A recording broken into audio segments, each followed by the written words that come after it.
अस्सलाम वालेकुम dear students.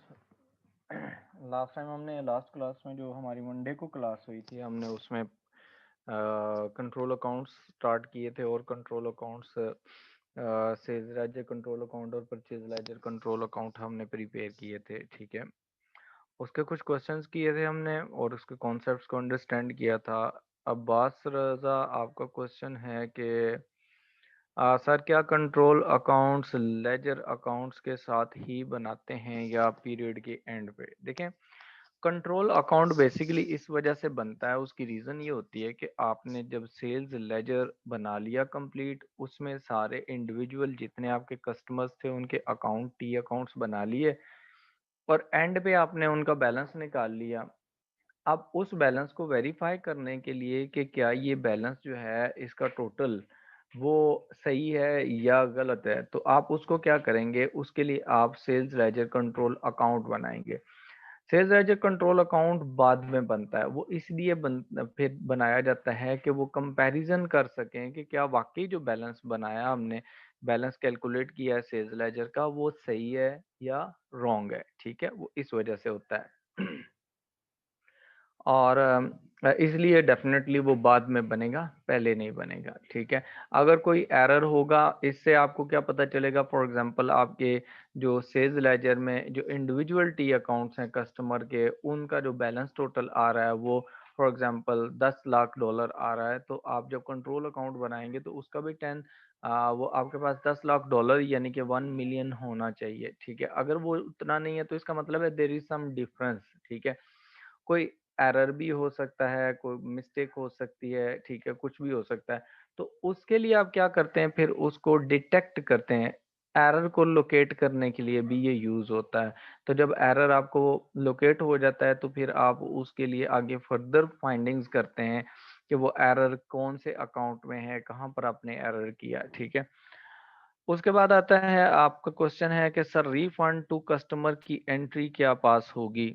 Refund to customer जो होता है ना, वो बेसिकली ये होता है कि आपने कस्टमर से पैसे लिए और आपने उसको वापस कर दिए। ठीक है।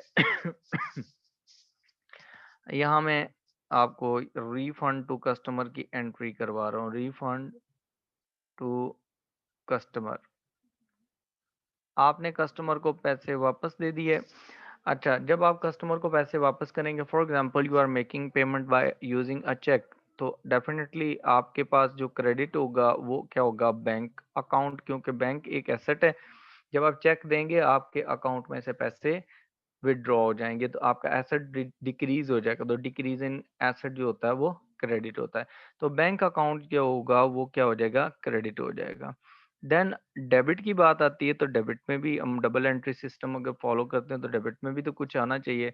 तो डेबिट में कस्टमर जो होता है वो आपने उसको ट्रेड रिसीवेबल्स में लिखा होता है, तो ट्रेड रिसीवेबल्स अकाउंट डेबिट हो जाते हैं। इसलिए ये जो जब हम ट्रेड रिसीवेबल्स की बात करते हैं तो हमारा जो कंट्रोल अकाउंट होता है सेल्स लेजर कंट्रोल अकाउंट, तो उसमें वो टोटल रिसीवेबल्स का अकाउंट भी ट्रेड रिसीवेबल्स का अकाउंट भी होता है। तो जब ये डेबिट हो रहा है तो इसका मतलब है कि आप जो सेल्स लेजर कंट्रोल अकाउंट होगा उसमें डेबिट साइड पे इसको पुट करेंगे।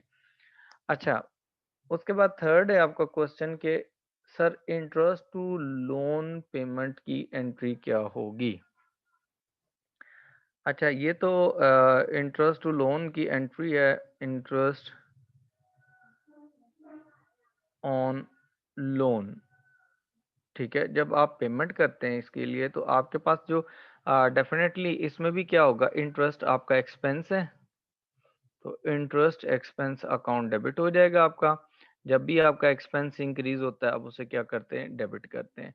और उसके बाद जब आप पेमेंट करेंगे, आपने इंटरेस्ट पे किया, if you have made payment by using a cheque, और if you have if bank has already deducted money from your bank balance, then your bank balance will reduce. तो reduction in bank balance होता है, asset में reduce होता है, तो asset में reduction को हम क्रेडिट करते हैं। ठीक है, ये एंट्री होती है।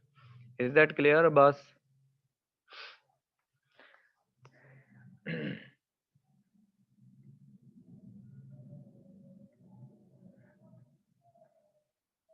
Okay, any other question?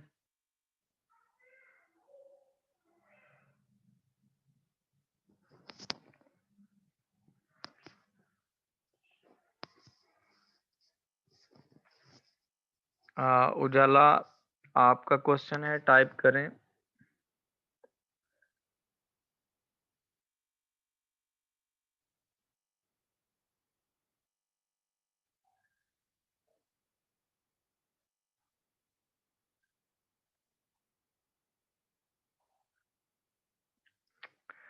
हाँ जी, पेमेंट टू सप्लायर की एंट्री क्या होगी?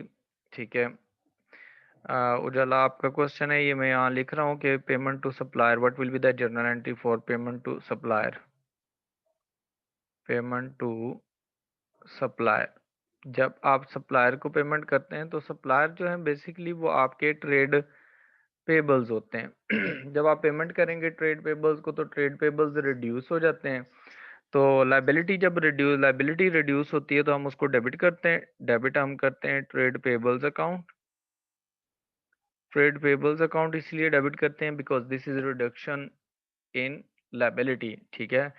उसके बाद है आपके पास ना क्रेडिट में क्या होगा? अगर if you have made the payment in cash, then you will credit cash account। ठीक है। if you have made payment by using a check, then you will credit bank account। ठीक है। ये एंट्री होगी क्योंकि एसेट है। अगर आप कैश भी दे रहे हैं या आप चेक पेमेंट के थ्रू पेमेंट कर रहे हैं तो that is your asset, and decrease in asset is treated as credit balance. Yes, is there any other question?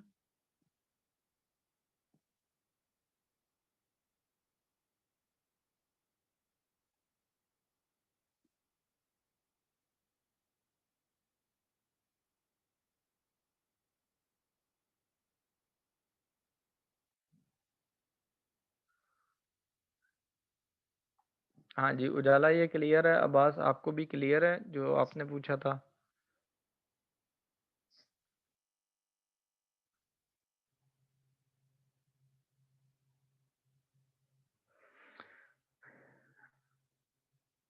अच्छा, नेक्स्ट देखें। हमने ना हमने पढ़ा कि हमारे पास ना जो इंडिविजुअल बैलेंसेस होते हैं ना, जब हम सेल्स लेजर बनाते हैं, ठीक है, एंड परचेज लेजर, जब वो लेजर्स बनाते हैं तो उसमें जो टी अकाउंट्स होते हैं इंडिविजुअल, ठीक है, उनका हम सम करते हैं एट द एंड कि हमारे पास टोटल रिसीवेबल्स, ट्रेड रिसीवेबल्स कितने हैं और टोटल ट्रेड पेबल्स कितने हैं। फिर हम कंट्रोल अकाउंट प्रिपेयर करते हैं, सेल्स लेजर कंट्रोल अकाउंट और परचेज लेजर कंट्रोल अकाउंट, और उनको मैच करते हैं। ठीक है। अगर तो वो सिमिलर हैं तो इसका मतलब है कि कोई एरर नहीं है, कोई फ्रॉड नहीं है, कुछ भी नहीं है। लेकिन अगर बैलेंसेस जो होते हैं ना आपके, जो सेल्स लेजर कंट्रोल अकाउंट होता है और परचेज लेजर कंट्रोल अकाउंट, इनमें डिफरेंस आ जाता है। ठीक है। यहाँ मैं लिख रहा हूँ कि आपके पास ना जब आप सेल्स लेजर बनाते हैं, ठीक है, उसमें क्या करते हैं आप? Total of individual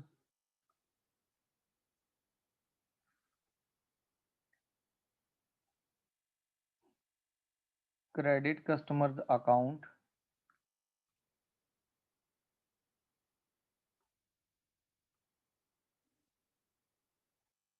credit customers account, ये निकालते हैं। फॉर एग्जांपल आपके पास ये आ गया $200,000। ठीक है। फिर क्या है, दूसरे नंबर पर आप क्या करते हैं? फिर सेल्स लेजर कंट्रोल अकाउंट बनाते हैं।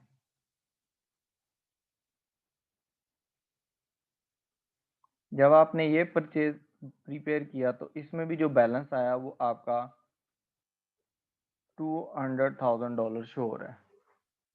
ये सिमिलर हैं। जब आपके ये दोनों चीजें सिमिलर हो जाएं तो इसका मतलब है कि फर्दर कोई एरर नहीं है, कुछ नहीं है। ठीक है। It means there is no error in simple words. ठीक है। लेकिन अगर ऐसा नहीं होता, ठीक है, डिफरेंट हो जाती चीजें। डिफरेंट इन द सेंस कि आप क्या करते हैं, आपने यहाँ पर सेल्स लेजर का बैलेंस किया, ठीक है। तो आपके पास जो बैलेंस आया वो आया $200,000, और आपने फिर सेल्स लेजर कंट्रोल अकाउंट जब बनाया,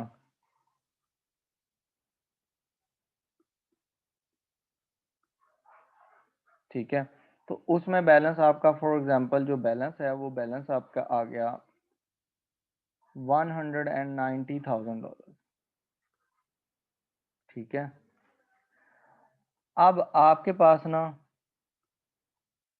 डिफरेंस आ गया, इसका मतलब है there might be some error. यहाँ क्या आ गया, डिफरेंस आ गया, डिफरेंस कितने का, 10,000 का। इसका मतलब है यहाँ पर ना कोई एरर हो सकता है, एरर एग्जिस्ट। अब वो एरर एग्जिस्ट जो कर रहा है उसको हमने कैसे आइडेंटिफाई करना है और कहाँ पर ट्रीट करना है वो हम देखेंगे, ठीक है। रिकॉन्सिलेशन फिर बनाएंगे, जैसे हमने बैंक रिकॉन्सिलेशन स्टेटमेंट बनाई थी कि कैश बुक और जो बैंक स्टेटमेंट है उसके बैलेंसेस डिफरेंट थे, तो हमने कैश बुक को अपडेट किया था, ठीक है, और हमने बैंक रिकॉन्सिलेशन स्टेटमेंट बनाई थी। यहाँ पर भी क्या करेंगे, यहाँ पर भी जब हम एरर आइडेंटिफाई करेंगे, ठीक है, एरर क्या कर लेंगे, आइडेंटिफाई करेंगे। आइडेंटिफाई करने के बाद हम उनको दो जगहों पर ट्रीट करेंगे। एक हमारे पास आएगा नंबर 1, हम adjusted sales ledger control account बनाएंगे,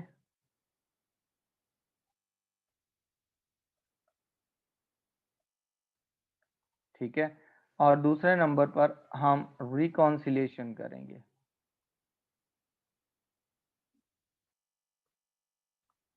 ठीक हो गया, ये दो चीजें बनानी पड़ेंगी, रिकॉन्सिलेशन स्टेटमेंट इसे कह सकते हैं आप, ये दो चीजें। अच्छा जी।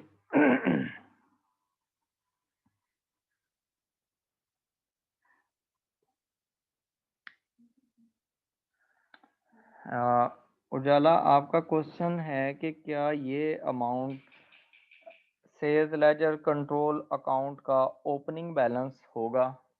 एक मिनट आप होल्ड करें, एक मिनट।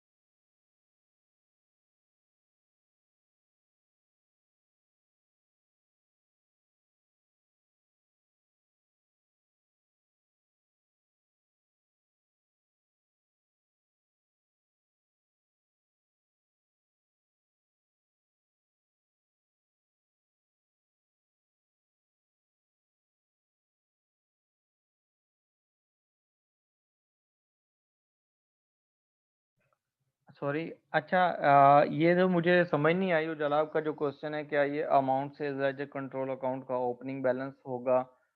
कौन सी अमाउंट, किसका आप बात कर रहे हैं, कोई इसमें बताएं मुझे, ये क्लियर नहीं है कि अमाउंट किस अमाउंट की बात कर रहे हैं। पेमेंट जो होगी वो हमारे पास ना सप्लायर की, वो तो हम पेमेंट कर रहे हैं ना, तो ओपनिंग बैलेंस हमेशा ये होता है कि आपके पास अगर कोई पेमेंट आपने ना लास्ट पीरियड जो है, लास्ट मंथ हो गया, लास्ट ईयर हो गया, उसमें अगर कोई आपने पेमेंट रिसीव करनी थी रिसीवेबल से, तो वो इस दफा की ओपनिंग बैलेंस होगा, पिछली दफा का क्लोजिंग बैलेंस इस दफा का ओपनिंग बैलेंस होगा, ठीक है, इस साल का करंट पीरियड का, मंथ भी हो सकता है, कुछ भी हो सकता है। अच्छा, अब देखें, हमारे पास जब हम रिकॉन्सिलेशन की तरफ जाएंगे तो हमारे पास ना दो चीजें हैं कि एरर अगर एग्जिस्ट करेगा तो फर्स्ट ऑफ ऑल हम adjusted sales ledger control account बनाएंगे, और दूसरे नंबर पर हम रिकॉन्सिलेशन स्टेटमेंट बनाएंगे, दो चीजें हमारे पास होंगी। अब इसमें क्या होगा हमारे पास ना कि adjusted sales ledger control account और रिकॉन्सिलेशन स्टेटमेंट दोनों, अभी हम इसको सीखते हैं कि आपने कौन सी चीज़ें एडजस्टेड कैश बुक के अंदर लेके जानी है और कौन सी चीज़ें जो हैं वो आपने सेल्स लेजर कंट्रोल अकाउंट, वो जो सॉरी रिकॉन्सिलेशन स्टेटमेंट में लेके जानी है, ठीक है। अच्छा, यहाँ देखें कि मैं आपके साथ ये शेयर कर रहा हूँ, ये ग्राफ ज़रा ये चेक करें, ये आपकी बुक में भी होगा, जो आपके पास बुक है उसमें भी। अब इसमें जो चीज़ें नोट करने वाली हैं वो क्या क्या हैं वो देखें ज़रा। उसमें सबसे पहले तो ये है आपके पास ना डे बुक्स। आपकी डे बुक्स गिवन है यहाँ पर, ये आपके पास परचेज डे बुक है, सेल्स रिटर्न डे बुक है, कैश बुक है, सेल्स डे बुक है और सेल्स रिटर्न डे बुक है। ठीक है, जो कल भी मैंने एक डायग्राम बनाई थी, ये उसी तरह की एक डायग्राम है। अब देखें इसमें एरो लगे हुए हैं। एरो जो अपवर्ड है ना, ये वाला एरो है, ये शो कर रहा है कि आपकी जो परचेज डे बुक बनेगी ना, उससे जो इंडिविजुअल अमाउंट्स होंगी, इंडिविजुअल अमाउंट्स का मतलब है कि आपके जो इंडिविजुअल सप्लायर हैं, फॉर एग्जांपल आपका सप्लायर है एक्स वाई एंड जी, तीन सप्लायर हैं, तो तीनों के जो इंडिविजुअल अकाउंट्स होंगे या इंडिविजुअल अमाउंट्स होंगी, वो आप कहाँ ट्रांसफर करते हैं, उनको आप ट्रांसफर करते हैं, ये वाला एरो शो कर रहा है कि उसको आप परचेज लेजर में ट्रांसफर करते हैं। ठीक है, इसको मैं रिवाइज करवा देता हूँ, जो हमने पढ़ा था डे बुक्स उसमें था। अब देखें जैसे हमारे पास ना परचेज डे बुक है या परचेज जर्नल, यहाँ पर जो इंफॉर्मेशन होती थी, फॉर एग्जांपल हमारे पास यहाँ पहला कॉलम होता था डेट का, ये हमने एक दिन पढ़ी थी। दूसरा कॉलम होता था डिटेल्स का, ठीक है। थर्ड कॉलम में हम लिखते थे हमारे पास जो अमाउंट कितनी है, क्वांटिटी कितनी है या अमाउंट कितनी है, हम इसको अमाउंट में लिख लेते हैं simple in terms of dollar. For example अब देखें, आपने मिस्टर एक्स से गुड्स परचेज की, उनकी वैल्यू थी 5000। मिस्टर वाई से आपने परचेज की, उसकी वैल्यू थी से 15000। और मिस्टर जी से आपने परचेजेस की, उसकी वैल्यू थी फॉर एग्जांपल 2000। ठीक हो गया। अब जब आपने टोटल किया एट द एंड, तो टोटल आपकी ये बन गई 22,000। ठीक हो गया। अब ये जो इंडिविजुअल अमाउंट्स हैं ना, ये वाली, इसको हम ट्रांसफर करेंगे यहाँ पर ना परचेज लेजर के अंदर। This is not control account, this is purchase laser. Purchase laser जो होगा, इसके अंदर जो पहला अकाउंट बनाएंगे वो हम फिर मिस्टर एक्स का अकाउंट बनाएंगे, टी अकाउंट। ठीक है, मिस्टर एक्स डेबिट साइड और क्रेडिट साइड। ठीक हो गया। अब यहाँ पर क्या है कि जो मिस्टर एक्स है ना, इसको आपने क्या किया, इसका अकाउंट जब बनाना है आपने टी अकाउंट, ठीक है, तो आपने इसको मिस्टर एक्स, क्योंकि आपके एक वो ट्रेड पेबल है, ठीक है, तो इसकी जो अमाउंट आपने टोटल रिसीव करनी है इससे, वो 5000 होगी। और डेबिट रेफरेंस आप यहाँ पर क्या लिखेंगे, यू हैव परचेज गुड्स, इसका टी अकाउंट बनेगा। इसी तरह आप क्या करेंगे, मिस्टर वाई का अकाउंट बनाएंगे। मिस्टर वाई का अकाउंट बना लिया, उसमें ये इंडिविजुअल अमाउंट भी ट्रांसफर कर दी क्रेडिट साइड पे, जो उसका टी अकाउंट होगा। ठीक हो गया। अब फॉर एग्जांपल उससे आपने 15,000 की अमाउंट रिसीव की, आपने उसे क्रेडिट कर दिया। ठीक है, और आपने यहाँ पर रेफरेंस में परचेजेस लिख दिया। ठीक है, इसके बाद आपने क्या किया, मिस्टर जी का अकाउंट बनाया,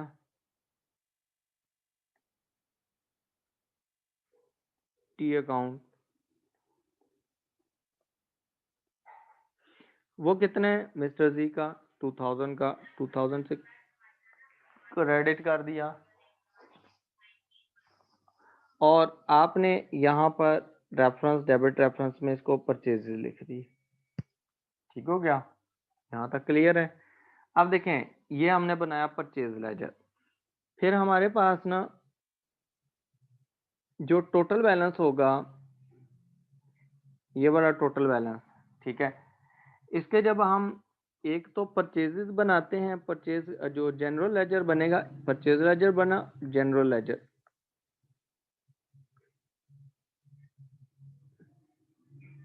जो जनरल लेजर होगा उसके अंदर हम अकाउंट बनाएंगे परचेजेस का, टी अकाउंट, परचेज अकाउंट, ठीक है। और सारे का सारा बैलेंस हम ट्रांसफर कर देंगे 22,000 यहाँ पर डेबिट साइड पे, और यहाँ हम लिख लेंगे total of purchase day book, ठीक हो गया। अच्छा, ये जो टोटल बैलेंसेस होते हैं ना, ये और इसको भी हम ट्रांसफर कर देते हैं परचेज लेजर कंट्रोल अकाउंट में। जब कंट्रोल अकाउंट बनाएंगे ना हम चेक करने के लिए,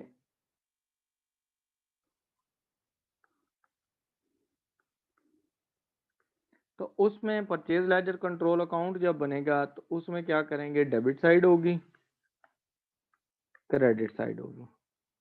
तो परचेज लेजर कंट्रोल अकाउंट में हम ये क्रेडिट परचेज के नेम से यहाँ पर लिख लेते हैं।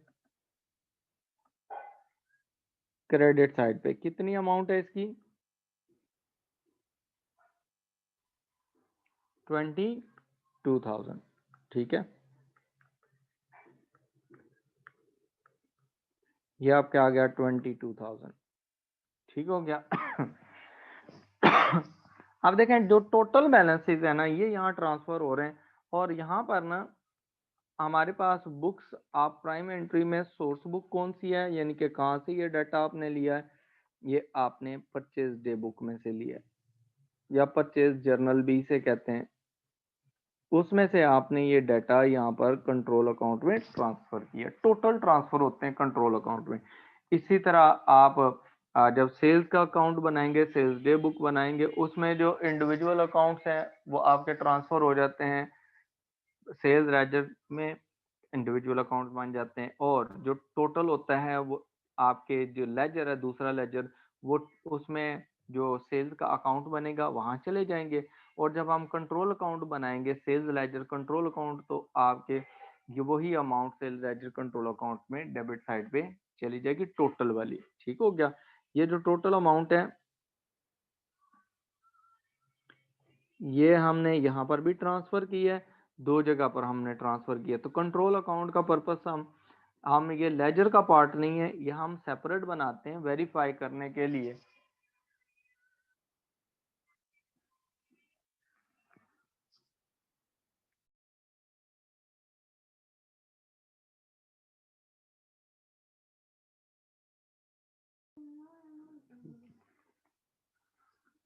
अच्छा, यहाँ तक क्लियर है। अब यहाँ देखें, ये जो डायग्राम है इसको अब आपको बेटर अंडरस्टैंडिंग हो गई होगी कि हमने इसको कैसे वैल्यूज ट्रांसफर की हुई हैं, ठीक है। परचेज डे बुक में से हमने वैल्यू ट्रांसफर किए, इंडिविजुअल अकाउंट्स जो बनाए हैं उनको हमने परचेज लेजर में ले गए हैं, और जहां लिखा भी हुआ है कि इंडिविजुअल अकाउंट्स ऑफ सप्लायर्स यहाँ पर रखे जाते हैं, ठीक हो गया। तो हम यहाँ पर फिर इसका ना क्लोजिंग बैलेंस निकाल लेते हैं कि total of the closing balances. तो आपके जो जितने भी अलग अलग अकाउंट्स होंगे, मिस्टर एक्स का, वाई का, जी का, और जो और भी हैं, उन सब के क्लोजिंग बैलेंसेस जो होंगे उनका टोटल कर लेते हैं, ठीक हो गया। फिर यही परचेज लेजर एन, इसमें एक डाउनवर्ड एरो भी है, डाउनवर्ड एरो जो जिसको मैंने अभी सर्कल किया रेड से, ये डाउनवर्ड एरो है, इसमें लिखा हुआ है टोटल। इसका मतलब है कि परचेज डे बुक का ये टोटल है ना, जैसे हमने यहाँ 22,000 था, इसको फिर हम परचेज लेजर कंट्रोल अकाउंट में ट्रांसफर कर देते हैं। ये देखें एरो लगा हुआ, ठीक हो गया, क्लियर है। अब फिर क्या करते हैं, जो परचेज लेजर कंट्रोल अकाउंट है इसमें अब फिर हम क्या करते हैं, इसी तरह sales sorry purchase return book होती है, रिटर्न आउटवर्ड बुक, उसमें से इंडिविजुअल बैलेंसेस वो ट्रांसफर, वो prepare individual balances accounts, T accounts जो बने होते हैं वो हमारे पास यहाँ पर वो भी कहाँ आते हैं, परचेज लेजर कंट्रोल अकाउंट में आते हैं। और जो टोटल होता है वो हमारे पास आ जाता है परचेज लेजर कंट्रोल अकाउंट की तरफ ट्रांसफर हो जाता है।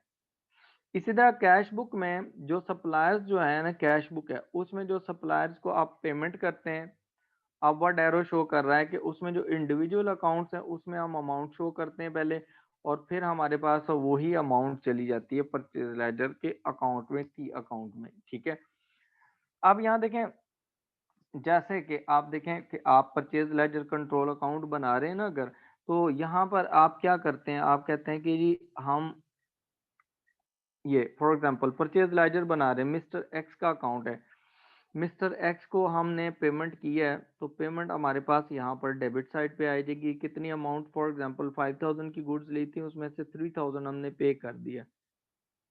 ठीक है, रिमेनिंग हमें कितना पे करना है, 2000 पेएबल है। ठीक है, तो वो ये कह रहा है कि ये जो आपकी कैश बुक की एंट्रीज शो हो रही होती है ना, बैंक के जितने काम होता है, आपके कैश का जितना काम होता है, that is recorded in the cash book. ठीक है, तो कैश बुक में जो इंडिविजुअल पर्सन जो होते हैं, मिस्टर एक्स वगैरह हो गया, मिस्टर वाई, उसके जो अकाउंट्स इंडिविजुअल बन रहे होते हैं क्योंकि परचेज लेजर के अंदर, तो फिर रिकॉर्डिंग भी हम वहां पर ही करते हैं। ठीक है, तो फिर उन बैलेंसेस को भी हम परचेज लेजर में ट्रांसफर कर देते हैं।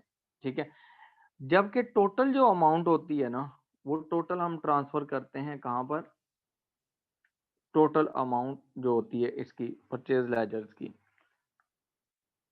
सॉरी इसकी जो हम रिटर्न कर रहे हैं या कैश बुक होती है, इनके टोटल्स को हम ट्रांसफर करते हैं, टोटल को हम ट्रांसफर करते हैं परचेज लेजर में। सिमिलर केस है हमारे पास सेल्स डे बुक का, कि हमारे कस्टमर के इंडिविजुअल अकाउंट बनेंगे जिनको हम शिफ्ट कर देंगे सेल्स लेजर के अंदर, फिर उनका जो टोटल होगा उस टोटल को हम ट्रांसफर करते हैं सेल्स लेजर कंट्रोल अकाउंट के अंदर। ठीक है, ऊपर सेल्स लेजर है सिंपल, और ये है क्या है, सेल्स लेजर कंट्रोल अकाउंट। इसी तरह आपके पास रिटर्न्स हैं, रिटर्न इनवर्ड्स हैं, तो इसमें आप ट्रांसफर करते हैं अमाउंट इंडिविजुअल अकाउंट्स में, और वहां से वो ट्रांसफर होके सेल्स लेजर में चली जाती है। सेम केस हमारे पास है रिटर्न जो इनवर्ड बुक है, उसमें टोटल जो है, टोटल हम ट्रांसफर करते हैं कहाँ पर, टोटल हमारे पास ट्रांसफर हो जाता है यहाँ सेल्स लेजर कंट्रोल अकाउंट में। अब क्या होता है, जो क्लोजिंग बैलेंसेस होते हैं सेल्स लेजर के, और क्लोजिंग बैलेंसेस जो होते हैं हमारे पास सेल्स लेजर कंट्रोल अकाउंट के, ठीक है, इन सब को क्या किया जाता है जो ये लिखा हुआ है ये देखें, उसने कहा total of the sales ledger, जो सेल्स लेजर बैलेंसेस है ना उसका जो टोटल है, कहता है should agree with the control account balance. ठीक है, कि आपका टोटल जो होगा वो कंट्रोल अकाउंट्स के बैलेंस के साथ सेल्स लेजर का बैलेंस जो टोटल होगा वो मैच करना चाहिए सेल्स लेजर कंट्रोल अकाउंट के बैलेंस के साथ। सिमिलरली परचेजेस का जो टोटल है, total of the purchase ledger balances should agree with the control account balance, जो कंट्रोल अकाउंट का बैलेंस है उसके मुताबिक होना चाहिए। बट ये अगर डिफरेंट है तो फिर क्या होगा, अगर डिफरेंट है तो फिर आपको क्या करना पड़ेगा, आपको कैश जो आपकी कंट्रोल अकाउंट है उसको एडजस्ट करना पड़ेगा। ठीक है, और उसके बाद आपको रिकॉन्सिलेशन प्रिपेयर करनी पड़ेगी। आप देखें, जैसे ये एग्जांपल नीचे गिवन है, ये आपको बेटर अंडरस्टैंडिंग देगी। सेल्स लेजर कंट्रोल अकाउंट बना हुआ है। ठीक है, कंट्रोल अकाउंट में उसने कहा है कि आपकी 2007 ईयर था, 1 मार्च को आपका बैलेंस ब्रॉड फॉरवर्ड यानी ब्रॉड डाउन था 8000। ठीक है, उसके बाद आपने क्रेडिट सेल्स की जो 31 मार्च तक वो थी 22,000 की, उसमें से आपने कैश कलेक्ट किया 31 मार्च तक, और चेक वगैरह वो 11,000 के थे, और सेल्स रिटर्न हुई 3,000 की, तो रिमेनिंग जो बैलेंस कैरी डाउन है वो आपका आ रहा है 16,000। सेल्स एज कंट्रोल अकाउंट बता रहा है कि आपके पास अभी जो रिसीवेबल्स हैं, ट्रेड रिसीवेबल्स, उनका बैलेंस है $16,000, जबकि नीचे वो कहता है suppose also that we total the closing balances of all individual accounts of the sales ledger. वो कहता है जो सेल्स लेजर है उसके जितने भी इंडिविजुअल अकाउंट्स है उनको क्या किया आपने, टोटल किया, and arrived at a figure, और कहता है कि आपको फिगर जो मिली है वो 16,600 है। डिफरेंस आ गया ना आपके पास, ठीक है। अब यहाँ देखें ऊपर, यहाँ पर ये सिक्स आपका जो बैलेंस शो हो रहा है ना, वो हो रहा है 16,000, ठीक है। ये 16,000 शो हो रहा है, जबकि आपके पास जो सेल्स लेजर जो लेजर है उसमें जो इंडिविजुअल अकाउंट्स के क्लोजिंग बैलेंसेस का टोटल किया, तो वो टोटल आपका निकला 16,600। यानी कि कंट्रोल अकाउंट ये शो कर रहा है कि आपके जो रिसीवेबल्स हैं वो कम है, और जो लेजर है जो वो शो कर रहा है कि रिसीवेबल्स ज्यादा हैं। 600 का डिफरेंस आया। इसका मतलब है देर इज सम एरर। तो आपने क्या किया, एरर को लोकेट कर लिया। अब एरर लोकेट करने के आगे आपने क्या किया, कहता है as there is a difference between the two values, so it means at least one error exists in the record relating to the receivables. The subsequent investigation, जब आपको इन्वेस्टिगेशन बाद में करते हैं, ठीक है, डिफरेंस आ गया रिकॉन्सिलेशन के दौरान, ठीक है, मैच किया तो डिफरेंस आ गया दोनों में, तो फिर क्या करेंगे, सब्सिक्वेंट इन्वेस्टिगेशन होती है। आप देखते हैं कि एरर हुआ तो हुआ क्यों है, क्या रीजन है, ठीक है। अब उसने कहा इन्वेस्टिगेशन जब हुई तो रिवील द फॉलोइंग एरर, तो आपको ये वाले एरर पता चले, रिवील हुए। कौन कौन से एरर है, नंबर 1 एरर है, उसने कहा कि एरर नंबर 1 है, कहता है 1 page of sales journal. Sales journal का मतलब है सेल्स डे बुक, ठीक है। सेल्स डे बुक का 1 पेज जो है had been under added. Under added का मतलब है कि आपने जब पेजेस हैं, पेज नंबर 1 2 3 4, ठीक है, कोई एक पेज आपने टोटल किया तो टोटल आपने 900 कम किया, ठीक है। अब देखें सेल्स लेजर में हमने ऊपर पढ़ा है कि जो टोटल बैलेंसेस होते हैं ना, ठीक है, सेल्स डे बुक के, वो टोटल जो जाते हैं वो हमारे पास जाते हैं कंट्रोल अकाउंट में। कहाँ जाते हैं, कंट्रोल अकाउंट में। ये एरर किसका है, बुक ऑफ प्राइम एंट्री का एरर हो गया। ये वाला एरर क्या है, this is the error of book of prime entry, ठीक है। जो बुक ऑफ प्राइम एंट्री का एरर होता है ना, उसको हम सेल्स लेजर कंट्रोल अकाउंट में ही एडजस्ट करते हैं। देखें सेल्स लेजर कंट्रोल अकाउंट का ऊपर जो बैलेंस था, बैलेंस कैरिड डाउन था, वो 16,000 था, तो हमने उसी बैलेंस को बैलेंस ब्रॉड डाउन कर दिया 16,000 से। जैसे कि हम कैश बुक का बैलेंस, अपडेटेड कैश बुक का बैलेंस जो कैरी डाउन होता था उसी को ब्रॉड डाउन कर लेते थे, ठीक है। उसके बाद नेक्स्ट है, उसने कहा कि आपके पास में जो एरर है पहला, उसने कहा कि आपने सेल्स डे बुक को अंडर स्टेट किया हुआ है। तो आपके पास जो सेल्स हैं, क्रेडिट सेल्स जो होती हैं, वो किस साइड पे आती हैं हमारे पास कंट्रोल अकाउंट में, डेबिट साइड पे। ये जो सेल्स लिखी हैं दीज आर क्रेडिट सेल्स। तो सेल्स आपने कम लिखी हैं तो सेल्स को आप क्या कर लेंगे, उतनी वैल्यू से ऐड कर लेंगे। इसका मतलब है कि जो sales as a control account है उसमें उसको आप डेबिट कर देंगे, ठीक है। जो इसमें है ना, उसने कहा है कि टोटल में एरर हुआ, उसने ये नहीं कहा कि बुक ऑफ प्राइम एंट्री बनाई है तो उसमें जब आपने जो पर्सनल अकाउंट्स हैं उनमें वैल्यूज ट्रांसफर की हैं तो पोस्टिंग के टाइम एरर हुआ। उसने कहा जब टोटल किया है ना, तो टोटल आपने एक पेज हो सकता है काउंट ही नहीं किया या कम काउंट किया, तो उसकी वजह से ये एरर आया। तो इसलिए हम कंट्रोल अकाउंट में इसे सेल्स कंट्रोल अकाउंट में क्या कर देंगे, डेबिट कर देंगे। अच्छा उसके बाद नेक्स्ट सेकंड उसमें देखें, उसने कहा कि return of goods 300 by trade receivable had been correctly credited to his account. अब देखें उसने कहा है कि उसके अकाउंट में करेक्टली क्या हो गया, क्रेडिट हो गया। इसका मतलब है पर्सनल जो अकाउंट्स है इंडिविजुअल उसमें एरर नहीं है। एरर किस में है, क्या but omitted from the return inward journal. तो आपका जो रिटर्न इनवर्ड जर्नल उसमें रिकॉर्ड नहीं हुआ। तो रिटर्न इनवर्ड जर्नल जो है ये आपकी बुक ऑफ प्राइम एंट्री है, डे बुक है। तो डे बुक में जो एरर है, तो सेल्स रिटर्न्स हमारे पास किस साइड पे आती हैं, control account sales ledger control account में क्रेडिट साइड पे। तो जितनी अमाउंट से आपने उसे कम लिखा उसको क्रेडिट कर दें, ठीक है, क्लियर है। अब इसके अलावा कोई एरर नहीं है, हम क्या करेंगे, हम सेल्स लेजर का एडजस्टेड बैलेंस निकाल लेंगे। तो डेबिट साइड अगर हम टोटल करते हैं तो 16,900 की बन जाती है, उसमें से 16,900 में से ये 300 माइनस करें तो रिमेनिंग आपके पास 16,600 बैलेंस कैरी डाउन आ गया। Is that clear? यहाँ तक कोई मसला हो, ये जो एग्जांपल्स करवाई है, क्योंकि आपको जितने क्वेश्चन आने हैं वो सिमिलर ही क्वेश्चन आते हैं, सेम ही चीजें, जस्ट आपको रीड करना आना चाहिए कि आपने स्टेटमेंट को रीड कैसे किया है। Is that clear? कोई क्वेश्चन हो यहाँ तक पूछ लें।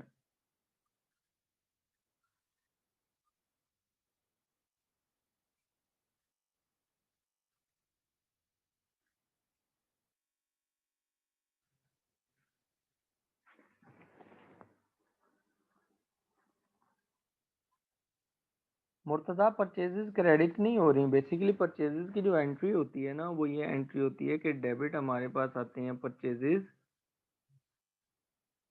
और क्रेडिट में हमारे पास आते हैं मिस्टर फॉर एग्जांपल एक्स है, उससे हमने 5,000 की परचेजेस की थी।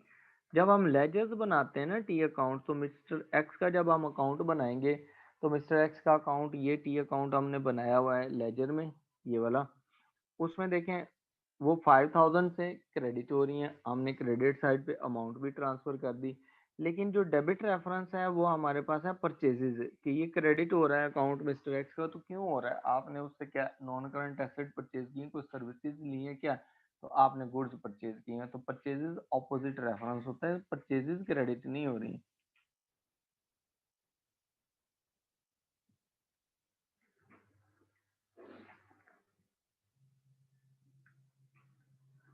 ठीक है मुर्तजा, इज दैट क्लियर?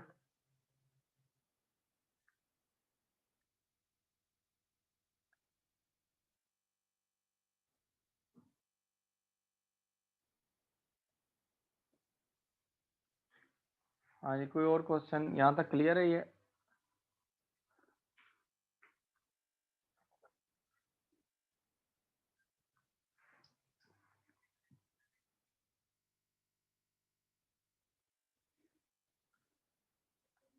मुस्कान में रिवाइज करवा देता हूँ अभी अभी ना, अभी जो क्वेश्चंस हैं वो वो ज़रा सुन लें, मैं आपको ना वो बता देता हूँ। मैं रिवाइज करवा देता हूँ, 1 मिनट इसको ना। Welcome Murtaza, very good. अगर कोई एम्बिग्विटी होती है तो आप मैसेज टाइप कर दिया करें यहाँ पर, वो क्लास में क्लियर कर लिया करें, ठीक है? अच्छा देखें, जो हमारे पास है ना, हमने यहाँ से स्टार्ट किया था कंट्रोल अकाउंट से, तो ये वाले जो थे, ये तो जो पहले क्वेश्चंस लिखे हुए हैं, ये क्वेश्चंस तो हमारे पास आते हैं, ये तो रिक्वेस्ट पे किए थे, ये वाले जो क्वेश्चंस हैं, ये क्वेश्चंस थे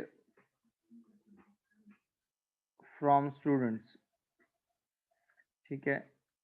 उसके बाद जो हमने रिवाइज करना शुरू किया था, वो मैं आपको बताता हूँ, वो हमने यहाँ से स्टार्ट किया था कि हम क्या करते हैं। देखें, सेल्स लेजर हम प्रिपेयर करते हैं ना, तो सेल्स लेजर में हमारे पास क्या होता है कि हम इंडिविजुअल जो होते हैं ना अकाउंट्स, सेल्स लेजर के अंदर इंडिविजुअल अकाउंट्स बनाते हैं, इंडिविजुअल जो क्रेडिट कस्टमर्स के अकाउंट होते हैं, फिर उसका टोटल कर लेते हैं, ठीक है?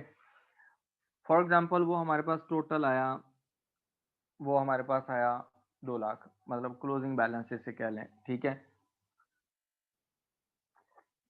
तो हम ये देखना चाहते हैं कि कोई एरर तो नहीं है इसमें, तो उसके लिए हम सेल्स लेजर कंट्रोल अकाउंट बना लेते हैं, ठीक है? कंट्रोल अकाउंट भी हमें शो करता है कि ये आपका बैलेंस $200,000 का ही है, रिसीवेबल्स हैं, क्लोजिंग रिसीवेबल्स। इसका मतलब है देयर इज नो डिफरेंस, ठीक है? कोई डिफरेंस नहीं है, तो इसका मतलब है देयर बी नो एरर, तो एरर भी कोई नहीं होगा। उसके बाद उन्होंने ये कहा है कि आपके पास ना सेल्स लेजर है, तो सेल्स लेजर में ये जो सेल्स लेजर है, अगर इसमें बैलेंस शो हो रहा है ना, क्लोजिंग बैलेंस आपका टोटल ऑफ क्लोजिंग बैलेंसेस, वो आपके पास आता है 200,000 का।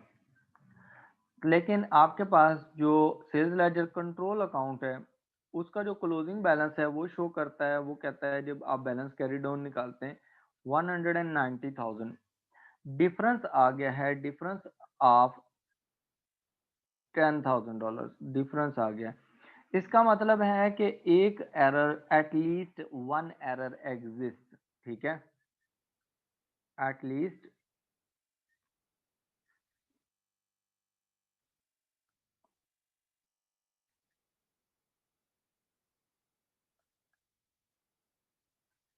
एटलीस्ट एन एरर एग्जिस्ट, आपके पास एक एरर आ रहा है, एग्जिस्ट कर रहा है, तो वो फिर क्या करेंगे, उसको हम आइडेंटिफाई कर लेंगे। आइडेंटिफाई करने के बाद हम adjusted sales ledger control account बनाएंगे और फिर हम बैंक रिकॉन्सिलेशन स्टेटमेंट बनाएंगे।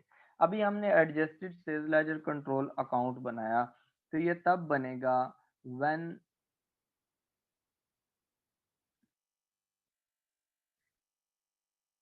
There is an error in day books, ठीक है, in total of day books, day book के जो टोटल है उसमें एरर हो गया।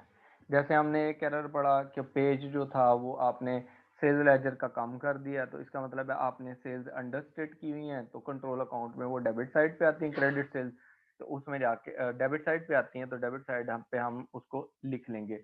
इसी तरह सेल्स रिटर्न्स जो थी वो आपने क्या किया था, वो कम लिखी हुई थी, तो वो हम सेल्स रिटर्न क्रेडिट कर देंगे एडजस्टेड कंट्रोल अकाउंट में।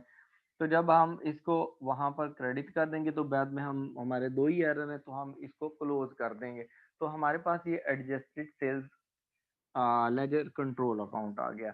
ये कब बनेगा adjusted sales ledger control account, जब आपके पास एरर जो होगा वो डे बुक्स के अंदर होगा, ठीक है। अभी हम आगे एग्जांपल पढ़ते हैं, आगे देखें हमारे पास ना एग्जांपल नेक्स्ट, उसमें देखें, आप देखें आपके पास जो एरर आया ना, फॉर एग्जांपल एग्जांपल नंबर 5 है, उसमें देखें, इसको आपने गौर से पढ़ना है क्योंकि पेपर में भी आपको यही चीजें आनी है और इसी तरह ही आनी है। आपने, आपकी रीडिंग पे डिपेंड करेगा कि आपको एरर समझ आया है कि नहीं आया। उसमें देखें, उसने कहा है कि at the end of 2007 total of balances extracted from sales ledger, उसने कहा टोटल लिया of balances extracted from the sales ledger, ठीक है। सेल्स लेजर का टोटल बैलेंस आया आपके पास 14,500, whereas the sales ledger control account, जबकि कंट्रोल अकाउंट ये शो कर रहा है कि आपका बैलेंस है 14,190 का। इसका क्या मतलब है कि आपके पास जो लेजर है वो ये शो कर रहा है कि आपने eight the end of the year जो रिसीवेबल्स हैं उनसे, ट्रेड रिसीवेबल्स उनसे 14,500 रिसीव करने हैं, जबकि आपका कंट्रोल अकाउंट कहता है नहीं, इससे कम करने हैं, ठीक है, 14,190 करने। इसका मतलब है दिस इज अ डिफरेंस। तो जब डिफरेंस आएगा, उसने क्या किया, लेटर ऑन इन्वेस्टिगेशन की है and reveal the following discrepancies. Discrepancies का मतलब होता है डिफरेंसेस, ठीक है, ये डिफरेंसेस आए।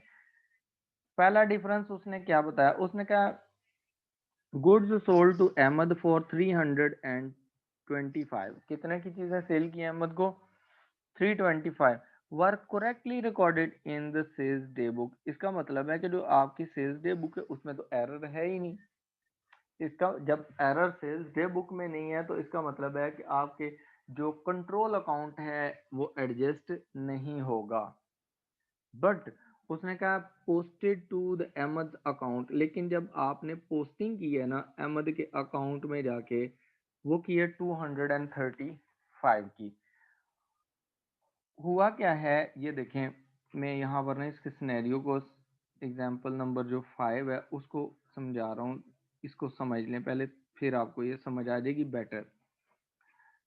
जब सेल्स डे बुक बनी ना, ठीक है, उसने कहा जो सेल्स डे बुक बनी है उसमें आपने क्या किया है, आपने सेल की है अहमद को कितनी अमाउंट में सेल की है वो देखें। उसने कहा आपने अमाउंट सेल की है अहमद को 325 की, आपने यहाँ सही रिकॉर्ड किया है। लेकिन आगे जब आपने पोस्टिंग की है ना तो सेल्स लेजर बनाया आपने, ठीक है। सेल्स लेजर के अंदर आपने टी अकाउंट जब अहमद का बनाया ना, इंडिविजुअल अकाउंट, ठीक है। तो अहमद के अकाउंट में जब डेबिट जाके कर किया अमाउंट तो वो आपने 235 कर दी है, ठीक है। और रेफरेंस यहाँ लिख दिया सेल्स का। अब देखें डे बुक में एरर नहीं है, डे बुक में एरर ना होने की वजह से इसका मतलब है ये जो टोटल इधर आया होगा जो आपने ट्रांसफर किया है यहाँ पर टोटल ये वाली अमाउंट, ठीक है। ये आपने कंट्रोल अकाउंट में जब ट्रांसफर किया है, आपने सेल्स लेजर कंट्रोल अकाउंट बनाया, सेल्स लेजर कंट्रोल अकाउंट बनाया आपने, तो उसमें आपने कोई एरर नहीं किया, नो एरर। तो जब सेल्स लेजर कंट्रोल अकाउंट में एरर नहीं है तो फिर sales ledger control account adjust भी नहीं होगा इसकी वजह से, ठीक है। पहली रीजन। तो फिर ये क्या होगा, फिर आप क्या करेंगे जब आपने इसकी रिकॉन्सिलेशन करेंगे, ठीक है। ये एरर फिर कहाँ जाएगा, जब इस तरह का पोस्टिंग का एरर आता है तो उसमें आप statement to correct total of the sales ledger balances, उसने कहा है कि रिकॉन्सिलेशन स्टेटमेंट भी कहते हैं इसे, sales ledger control, sales ledger जो अब बैलेंसेस हैं उसके जो टोटल है उसको आपने क्या करना है, करेक्ट करने के लिए एक स्टेटमेंट आप प्रिपेयर करना है, ठीक है।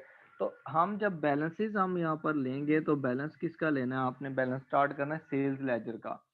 सेल्स लेजर का बैलेंस है ये, इसको आप यहाँ पर पहले स्टार्ट करेंगे total of the sales ledger, ये यहाँ ऊपर भी लिखा हुआ है आपके पास जो स्टेटमेंट है उसके ये सामने ये सारा लिखा हुआ है total of the balances sales ledger balance, sales ledger balance जो टोटल हुआ है वो 14,500 का आपने लिख दिया, ठीक है। बिफोर करेक्शन, करेक्शन अभी होनी है। तो जो पहला एरर है उसको देखें आप कैसे करेक्ट करेंगे, आपने पोस्टिंग करते हुए आपने अंडर स्टेट की अमाउंट या ओवर स्टेट कर दी है, ठीक है। पहली चीज आप यहाँ देखेंगे कि पोस्टिंग करते हुए आपने अमाउंट को कम ट्रांसफर किया है या ज्यादा ट्रांसफर कर दिया, आपने क्या कर दिया, आपने कम ट्रांसफर कर दिए, अंडर स्टेट किए हुए, अंडर स्टेटेड अहमद अकाउंट, आपने अहमद के अकाउंट को कम लिखा हुआ है, कितनी अमाउंट से, बाय $90। अब क्या करेंगे जब आप करेक्शन करेंगे तो अहमद का अकाउंट कम लिखा हुआ है, जितनी अमाउंट से कम लिखा उतने से इंक्रीज कर दें, ठीक है। अहमद से आपने लेने थे $325 और आपने लिखा 235, ठीक है। तो अब आप क्या करेंगे, अहमद के अकाउंट को उतनी अमाउंट से इंक्रीज कर लेंगे, इसलिए ये वाली अमाउंट जो है $90 ये ऐड हो रही है इसमें। अगर तो ये इसके रिवर्स होता, ओवर स्टेटेड हुई होती ना अमाउंट, जब ट्रांसफर की है तो आपने इंडिविजुअल अकाउंट में जाके अमाउंट ज्यादा लिख दिया, फॉर एग्जांपल ये 325 थी और आप यहाँ पर 425 लिख देते, 100 इंक्रीज कर देते, तो उसका क्या होना था, फिर आप उसको रिवर्स करते तो माइनस कर देते, क्योंकि आपने जब करेक्शन करनी है तो उतने से आपने रिसीवेबल्स कम करने थे। अब क्योंकि कम लिखे हैं तो जितनी अमाउंट से कम लिख रहे हैं उतने से ओवर स्टेट कर दें, उनको इंक्रीज कर दें। क्लियर है यहाँ तक। उसके बाद देखें, उसके बाद उसने सेकंड जो चीज लिखी है उसने कहा है कि हमारे पास ना दूसरी एरर जो है उसको हम देखते हैं, सेकंड एरर को। सेकंड एरर देखें उसने क्या कहा है, उसने कहा है कि सेकंड नंबर पे कहता है return inwards 400 from Watson customers were not posted to his personal account, उसने कहा उसको आपने पर्सनल अकाउंट में पोस्ट ही नहीं किया, ठीक है। आपने क्या किया, सेल्स रिटर्न्स हुई हैं तो सेल्स रिटर्न्स जो होंगी तो जब सेल्स रिटर्न्स डे बुक बनेगी तो उसमें आपने क्या किया, उसमें आपने उसको रिकॉर्ड कर लिया है, उसमें कोई मसला नहीं है। लेकिन वो कहता है जो पर्सनल अकाउंट है उसमें नहीं लिखा। तो पर्सनल अकाउंट किस में आते हैं आपके पास? रिटर्न इनवर्ड्स है, सेल्स रिटर्न्स है, तो कस्टमर का अकाउंट है उसमें आपने नहीं लिखा। ठीक है, फॉर एग्जांपल यहाँ पर देखें आपके पास ना रिटर्न इनवर्ड्स बुक है,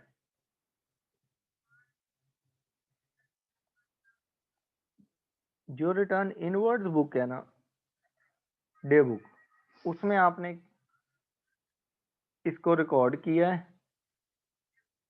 ठीक है, और आपने कितनी अमाउंट रिसीव की है, किससे रिटर्न्स हुई हैं? आपको रिटर्न्स हुई हैं आपके पास ना यहाँ पर ना वैटसन से। ठीक है, तो आपका वैटसन क्या है? ये आपका एक कस्टमर है, क्रेडिट कस्टमर। इसके अकाउंट कहाँ पर लिखा हुआ है? इसका अकाउंट आपके पास सेल्स लेजर में है। ठीक है, उससे आपने अमाउंट जो रिसीव की है वो 400 की रिसीव की है, $400। लेकिन जब आपने यहाँ पर वेटसन का अकाउंट बनाया ना, इंडिविजुअल अकाउंट, तो उसमें आपने क्या किया है?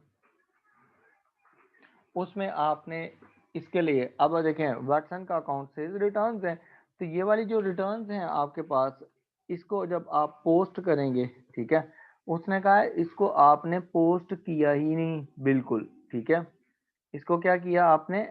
पोस्ट किया ही नहीं। अब जब पोस्ट होनी थी तो क्या होनी थी?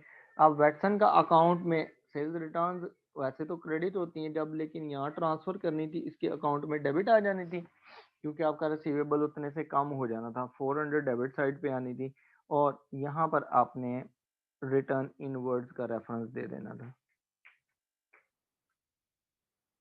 ठीक है, अब हुआ क्या है कि आपने ये तो पोस्ट ही नहीं किया। ठीक है, अब आपने क्या किया? पोस्ट ही नहीं किया,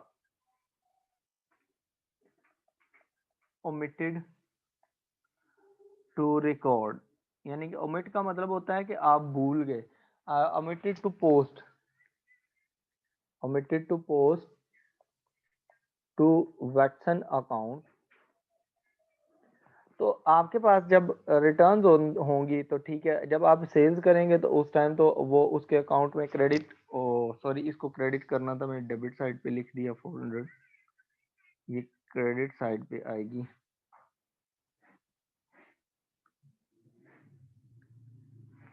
ये आएगी क्रेडिट साइड पे 400। तो ये क्या आपकी रिटर्न इनवर्ड्स है। तो इससे आपके रिसीवेबल्स क्या होने चाहिए थे? आपने 400 से आपके कम होने चाहिए थे, जबकि आपने नहीं किए। तो जब आप इसकी रिकॉन्सिलेशन देखें, ये आपके पास रिकॉन्सिलेशन में जाएगा, क्योंकि आपके पास जो यहाँ पर एंट्री हुई है रिटर्न इनवर्ड्स में वो तो करेक्ट है, लेकिन पोस्टिंग का एरर है। तो पोस्टिंग का जो एरर होता है वो रिकॉन्सिलेशन में जाएगा। इससे क्या होते हैं? आपके रिसीवेबल्स कम हो जाएंगे सेल्स रिटर्न से, आपने नहीं किए हुए। तो आप क्या करेंगे? उस 400 को आप रिकॉन्सिलेशन में माइनस कर देंगे। आपके पास जो बैलेंस आ रहा है वो बैलेंस आ रहा है 14,190। ये आपका बैलेंस बेसिकली है सेल्स लेजर का बैलेंस करेक्शन के बाद। और यही बैलेंस जो होता है ये आपके पास सेल्स लेजर कंट्रोल अकाउंट का भी बैलेंस यही है। आपके पास ये सेल्स लेजर का बैलेंस है आफ्टर करेक्शन। ठीक है, और यही जो 14,190 का बैलेंस है, अगर आप यहाँ देखें तो ऊपर जो हमारे पास ये वाला बैलेंस आ रहा है ये इतना ही है, दोनों मैच कर गए हैं। ये आपने क्या किया? रिकॉन्सिलेशन स्टेटमेंट प्रिपेयर की है। ठीक है, क्लियर है यहाँ तक? यहाँ तक कोई क्वेश्चन है तो वो पूछ लें।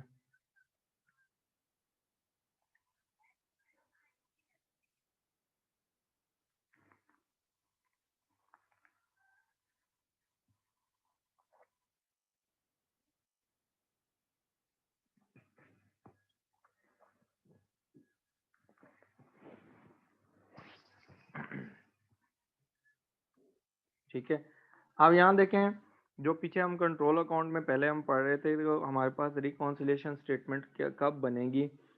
When there is some posting error.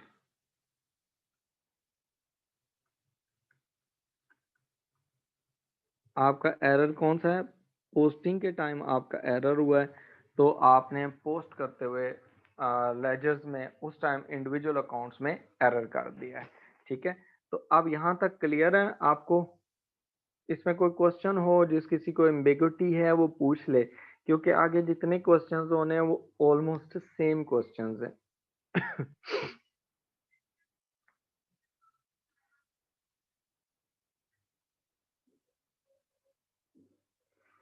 Murtaza, return inwards debit, return inwards तो हमने यहाँ पर ना अकाउंट बनाया ही नहीं है मुर्तजा, पहली बात है। रिटर्न इनवर्ड्स का अकाउंट बनाया ही नहीं है हमने, रिटर्न इनवर्ड्स की बुक बनाई है। This is book, not the journal entry. ठीक है, रिटर्न इनवर्ड्स डेबिट होती हैं और वैक्सन अकाउंट क्रेडिट होता है। ठीक है, ये जर्नल एंट्री होती है। जब हमने मैंने आपको रिटर्न इनवर्ड्स की बुक बनाई है कि बुक में ऐसे रिकॉर्ड हुआ, ये करेक्ट है। ठीक है, यहाँ पर कोई एरर नहीं है, करेक्ट रिकॉर्डिंग है। जब करेक्ट रिकॉर्डिंग है तो इसका मतलब है इसमें आपकी रिकॉर्डिंग के टाइम कोई एरर नहीं हुआ। ठीक है, एरर हुआ है जब आपने पोस्ट किया है, पोस्टिंग के टाइम, कि आपने जाके अहमद का वैक्सन का अकाउंट जब बनाया ना लेजर में, सेल्स लेजर में, तो उसमें 400 उसके अकाउंट में क्रेडिट करना था, उसका अकाउंट कम करना था, वो आपने डिडक्ट किया ही नहीं है। ठीक है, कम नहीं किया, तो इसलिए हम जो सेल्स लेजर कंट्रोल, ये जो सेल्स लेजर होगा उसमें हम इसे क्या कर देंगे, माइनस कर देंगे। ठीक है, बेसिकली ये जो बैलेंस है ना ऊपर सेल्स लेजर कंट्रोल अकाउंट का, ये है डेबिट बैलेंस। ठीक हो गया, 14,500। तो हमने जो कम लिखी हुई है सेल्स, सेल्स जब भी हम करते हैं तो हमने जो एंट्री करनी होती है वो ट्रेड रिसीवेबल्स अकाउंट डेबिट और सेल्स अकाउंट क्रेडिट करना होता है। तो ट्रेड रिसीवेबल्स के अकाउंट हमने कम डेबिट किया हुआ, तो उतनी अमाउंट से हमने 90 का और डेबिट कर लिया, ये इसलिए इसमें ऐड हो गए हैं। जबकि सेल्स रिटर्न्स जब होती हैं तो सेल्स रिटर्न्स अकाउंट डेबिट होता है जर्नल एंट्री में, और आपके पास ट्रेड रिसीवर्स का अकाउंट क्रेडिट होता है। इसका मतलब है ये वाली एंट्री क्रेडिट की है, तो इसलिए डेबिट में डेबिट ऐड होता है और क्रेडिट हो तो वो माइनस हो जाता है, तो इसलिए हम इसको लेस कर रहे हैं। ठीक है, तो हमारे पास जो आंसर आ रहा है वो 14,190 का डेबिट बैलेंस आ रहा है, कि हमारे पास इतने अमाउंट रिसीव करनी है, और आपके जो कंट्रोल अकाउंट है वो भी इतना ही बैलेंस शो कर रहे हैं। ठीक है, जर्नल एंट्रीज डिफरेंट है। हाँ जी, यहाँ तक क्लियर है Murtaza? Is that clear? Muskan okay, clear है, वेरी गुड। कोई और क्वेश्चन किसी का? ठीक है, क्योंकि ये एमसीक्यूज वगैरह आते हैं थोड़े से, इससे रिलेटेड जो होते हैं ना वो कॉम्प्लिकेटेड होते हैं। ये डायग्राम्स वगैरह, ये जितनी चीजें मैंने बनाई हैं ये आपकी अंडरस्टैंडिंग के लिए बनाई है, पेपर में जरूरी नहीं है। ठीक है, लेकिन जब आप प्रैक्टिस करें, क्वेश्चन करें, तो आप ये रफ में बना लें वर्किंग में। अब इसका फायदा ये होगा कि आपकी अंडरस्टैंडिंग बेटर डेवलप हो जाएगी, आप किसी भी स्टेज पर आगे चले जाएं, आप इजीली इसको कर सकते हैं। फॉर एग्जांपल आपको फ्यूचर में जाके किसी को समझाना पड़े ना कि हम क्यों ऐड कर रहे हैं, क्यों माइनस कर रहे हैं, रीजन क्या हुई है, तो आपको एटलीस्ट ना वो लॉजिक क्लियर हो। ये नहीं हो कि बस इतना पता हो कि हम ये प्लस क्यों कर रहे हैं, ये माइनस कर रहे हैं, ये प्लस करना है, ये माइनस करना है या प्लस करना है।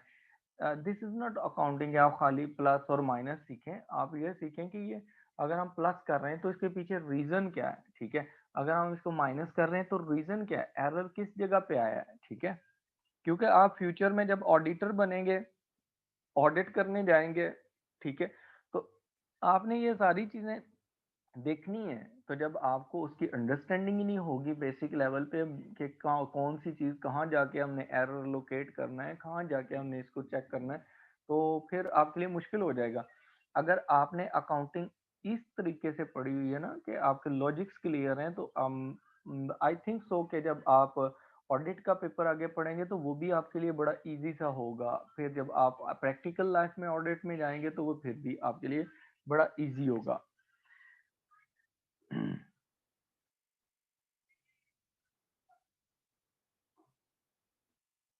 उजाला ओके, वेरी गुड।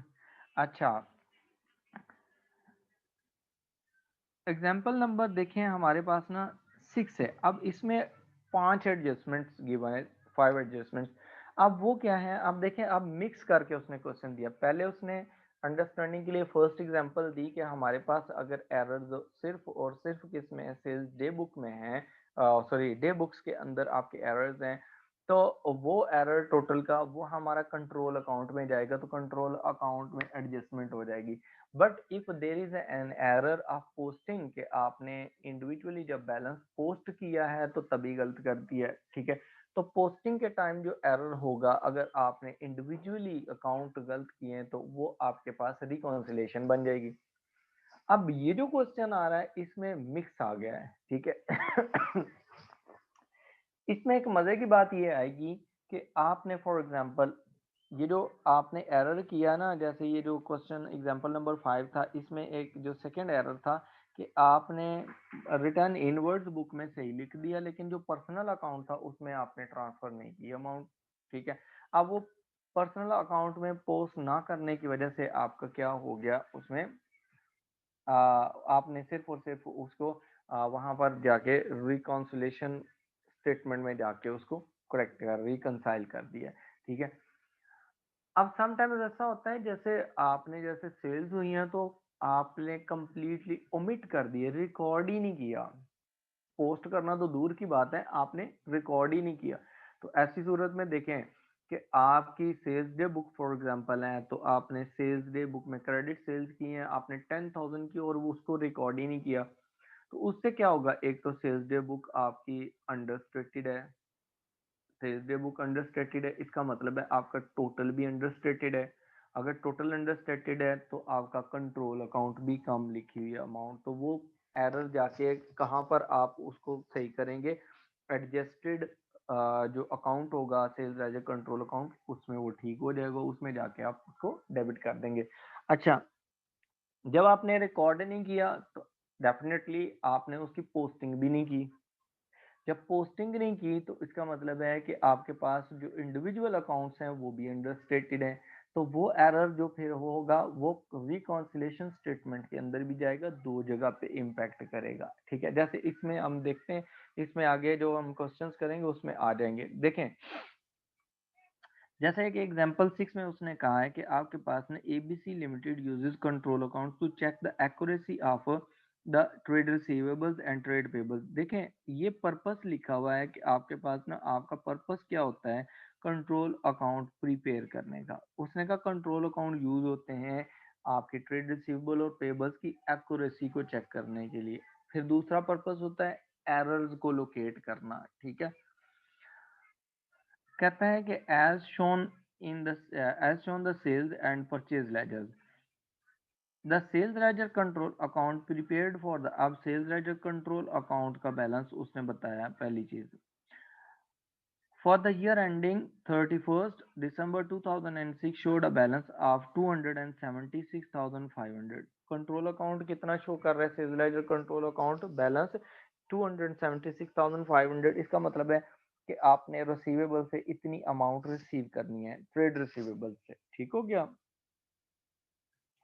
अब इसमें क्या हुआ कि जब आपने ये अमाउंट रिसीव करनी, उसने कहा at the financial year end 31st December 2006 total of the trade receivables. उसने कहा जो ट्रेड रिसीवेबल्स है ना उसका total as per the list of the sales ledger balances, जो सेल्स लेजर बैलेंसेस है ना उनका जब आपने टोटल किया तो पता चला कि आपके पास अमाउंट जो है वो 280,000 की है। कंट्रोल अकाउंट बता रहा है कि आपने कम अमाउंट रिसीव करनी है, जबकि आपके लेजर बता रहे हैं कि नहीं, आपने ज्यादा अमाउंट रिसीव करनी है। There is a difference of $3,500। अब आप क्या करेंगे, अब आप एरर्स को डेफिनेटली आपको एक चीज पता चल गई, there is at least one error exist in these books, ठीक है। अब आप उसको लोकेट करेंगे, इन्वेस्टिगेशन करेंगे। इन्वेस्टिगेशन में क्या करता है, which are the difference from the sales ledger control account at the date the following errors were subsequently discovered। Investigation हुई, बाद में पता चला कि ये एरर है। पहले नंबर पर उसने कहा कि आपके पास ना सेल्स जर्नल अंडर कास्ट है। अंडर कास्ट का मतलब है आपने कम लिखा है, कितने से, 65,000 से। अब देखें, ये एरर किसका है? This error is related to book of prime entry. ठीक है, तो जब बुक ऑफ प्राइम एंट्री में एरर होता है तो उसको हम एडजस्टेड कंट्रोल अकाउंट में ट्रीट करते हैं। तो हम पहले क्या करेंगे, हम कंट्रोल अकाउंट का बैलेंस लेते हैं, दैट इज 276,500 डेबिट बैलेंस है। हम बैलेंस ब्रॉड डाउन में इसको लिख देंगे 276,000। Look, this is adjusted sales ledger control account. ठीक है, उसने कहा कि आपने सेल्स कम लिखिए, अंडरस्टेट किए। तो हम सेल्स, क्रेडिट सेल्स कहाँ पर लिख रहे होते हैं? क्रेडिट सेल्स हम डेबिट साइड पे लिख रहे होते हैं कंट्रोल अकाउंट में, तो वहां जाके हम इसको डेबिट कर देंगे कम लिखे। अगर सेल्स ओवर स्टेटेड होती ना, सेल्स डे बुक अगर ओवर कास्टेड होती, ओवर कास्ट होती या ओवर स्टेटेड होती सेल्स जर्नल, तो हम उसको कहाँ पर लिखते हैं? उसको हम क्रेडिट साइड पे लिख देते। ठीक है, this is the error of the book of prime entry. That's why it would be adjusted in, it would be treated in sales ledger control account, that is adjusted sales ledger control account. Is that clear? उसके बाद second देखें error, उसने कहा है a check received from a credit customer for 3,000 correctly entered in the books. Correctly entered in the books means no error and book of prime entry, means no error in books of prime entry. Books of prime entry में error नहीं है। जब books of prime entry में error नहीं है तो आप क्या करेंगे? क्या आप इसे इसमें लेके जाएं जाएंगे एडजस्टेड ट्रायल बैलेंस में? नो, रिकॉन्सिलेशन में जाएगा। कहता है हैड सब्सिक्वेंटली बिन डिसऑनर्ड। ठीक है, अब वो क्या हुआ कि बाद में डिसऑनर हो गया चेक। ठीक हो गया, कहता है the dishonoured cheque has not yet been accounted for. हाँ, ये वाला जब एरर आ गया ना, उसने कहा वो जो एरर ऊपर था पहला रिकॉर्ड, जब आपने रिसीव किया चेक करेक्टली रिकॉर्ड कर लिया, इसका मतलब है कि आपके बुक्स ऑफ प्राइम एंट्री में कोई एरर नहीं था। लेकिन बाद में क्या हुआ कि बैंक में जब चेक लेके गए, हमने कस्टमर का चेक दिया तो बैंक ने डिसऑनर कर दिया। अब जो डिसऑनर का चेक है वो हमने रिकॉर्ड नहीं किया अभी तक। अकाउंट फॉर का मतलब है कि हमने अभी तक बुक्स ऑफ प्राइम एंट्री में रिकॉर्ड नहीं किया। इट मींस ये एरर कहाँ है? This is error in book of prime entry. कौन सी बुक में एरर है आपके पास? कैश बुक में। कैश बुक ने क्या, ये उसमें जब चेक रिसीव किया डेबिट किया है, उसमें डेबिट साइड पे लिखा, लेकिन जब वो डिसऑनर हुआ है उसको क्रेडिट साइड पे नहीं लिखा। ठीक है, तो अब ये जो एरर आ गया आपके पास ना, इसका अब आप क्या करेंगे? ये डिसऑनर्ड चेक है। ठीक है, तो डिसऑनर्ड जो चेक होता है वो आपके पास ये बुक ऑफ प्राइम एंट्री का एरर जो आपके पास एडजस्टेड कंट्रोल अकाउंट उसमें जाएगा, sorry adjusted sales ledger control account में जाएगा, पहली चीज। ठीक है, मैंने आपको बताया था कि उसने जब बिल्कुल अकाउंट फॉर नहीं किया तो आपने यहाँ पर अगर कैश बुक में नहीं लिखा तो डेफिनेटली आपने पोस्ट भी नहीं किया, आपके पास पोस्टिंग एरर भी हो गया। अब आपके पास दो एरर हैं, एक पोस्टिंग का एरर है और एक रिकॉर्डिंग, दोनों साइड पे है कि आपने कैश बुक का टोटल भी उधर ट्रांसफर नहीं होगा और इंडिविजुअल अकाउंट्स में भी कोई एंट्री नहीं हुई। इसका मतलब है कि आप इसको दो जगह पे ट्रीट करेंगे। बुक्स ऑफ प्राइम एंट्री का जो एरर आएगा ये आप एडजस्टेड कंट्रोल अकाउंट में लिखेंगे, ये कहाँ ले जाएंगे? एडजस्टेड कंट्रोल अकाउंट में। ठीक है, और जो एरर पोस्टिंग का है ये रिकॉन्सिलेशन स्टेटमेंट में ले जाएंगे।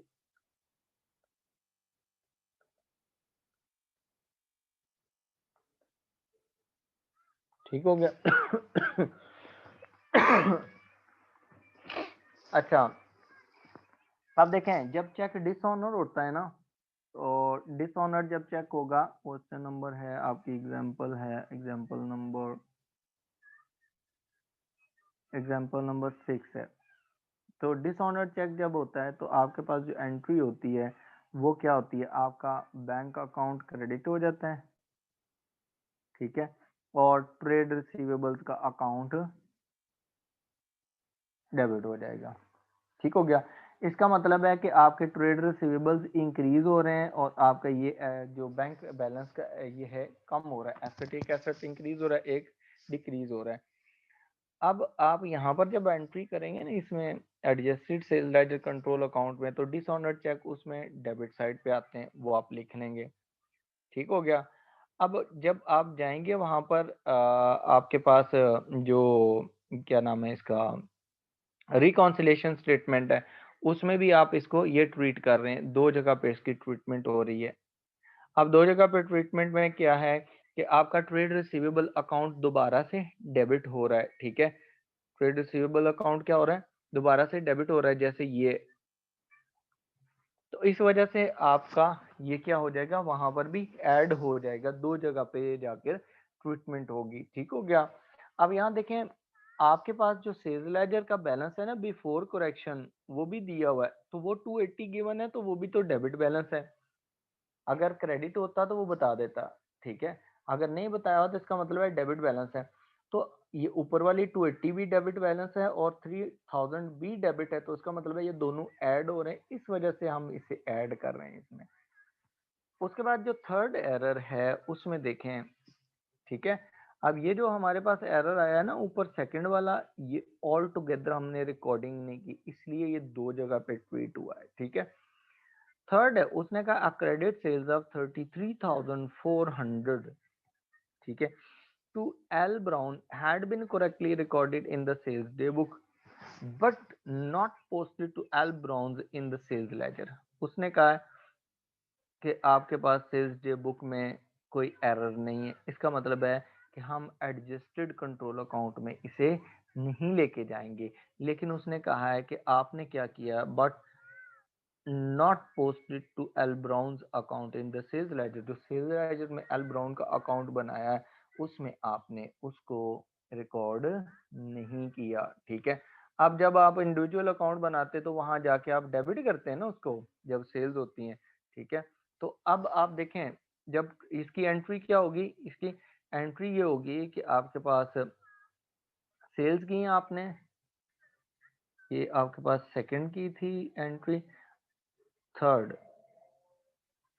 इसमें जो एंट्री होगी वो एंट्री क्या होगी, आपके पास डेबिट आपके ट्रेड रिसीवेबल्स हो जाएंगे। ठीक है, और क्रेडिट आपके पास सेल्स हो जाएंगे। कितने से, 33,400, ये एंट्री होनी चाहिए। उसने कहा सेल्स डे बुक में करेक्ट रिकॉर्डिंग है, it means that we are not going to adjust sales as a control account. ये जो कंट्रोल अकाउंट है इसको एडजस्ट नहीं करना। लेकिन क्योंकि आपने ट्रेड रिसीवेबल्स डेबिट नहीं किए, वो भी रिकॉर्ड नहीं किए, जो टी अकाउंट बनना है सेल्स लेजर, लेजर के अंदर जो इंडिविजुअल अकाउंट बनना था ये ट्रेड रिसीवेबल का, trade receivable what's the name, L brown, इसका अकाउंट बनना था जो आपने नहीं बनाया। उसमें सॉरी, ये 33,400 पोस्ट नहीं, डेबिट नहीं किया, तो इसको करेक्ट करने के लिए डेबिट करेंगे। ठीक है, तो हम इसे स्टेटमेंट रिकॉन्सिलेशन जो स्टेटमेंट है उसमें ले जाएंगे, तो वो हमारे पास 33,400 ये डेबिट डेबिट में ऐड हो जाता है। ये रीजन है कि हमने इसको ऐड किया है यहाँ पर। Is that clear? Question number 4 देखें। उसने कहा Moosa Khan a both customer and the supplier of ABC limited. Moosa Khan जो है वो सप्लायर भी है, कस्टमर भी है, दोनों है। कहता है the purchase of 44,700 from ABC limited and the sales are 30,500 to ABC limited had been correctly recorded in the accounts. उसने कहा अकाउंट्स में बिल्कुल ठीक रिकॉर्ड है, रिकॉर्डिंग में कोई एरर नहीं है। इसका मतलब है कि हमारे पास एरर फिर कहाँ आ गया। उसने कहा however no entries have been made in the both control accounts. उसने कहा दोनों जो कंट्रोल अकाउंट्स है उनमें कोई एंट्री हुई नहीं है। ठीक है, एडजस्टमेंट जो होगी ना वो कितने की होगी, देखें मूसा खान ने जो चीजें हैं वो परचेज की हुई हैं इससे एबीसी लिमिटेड से, कितने की, 44,700 की, मतलब जो एबीसी लिमिटेड है उसने उसको सेल की हुई है। सेल कितनी की है, 44,700 की, जबकि उसके अगेंस्ट उससे परचेजेस की हैं 30,500 की। तो जो एडजस्टमेंट होगी वो 30,500 की होगी। तो जब हम एडजस्टमेंट करते हैं तो हम एडजस्टमेंट कैसे करते हैं कि हमारे पास ये एंट्री, सॉरी 41 है,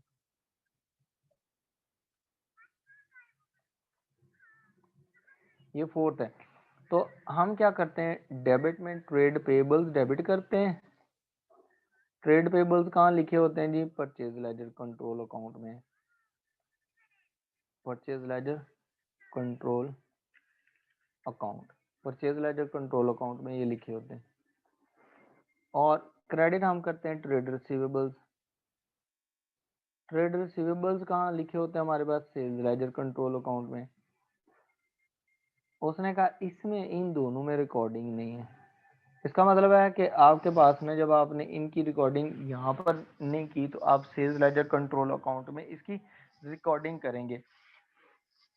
सेल्स लेजर कंट्रोल अकाउंट में जब आपने इसकी रिकॉर्डिंग करनी है तो कितनी अमाउंट से इसकी रिकॉर्डिंग होनी है, जो 30,500 की एडजस्टमेंट है, 30,500 की, और ये भी 30,500 की एडजस्टमेंट होगी। ठीक है, अब ये देखें ट्रेड रिसीवेबल्स का हम सेल्स लेजर कंट्रोल सॉरी हम अब बना रहे हैं sales ledger control account.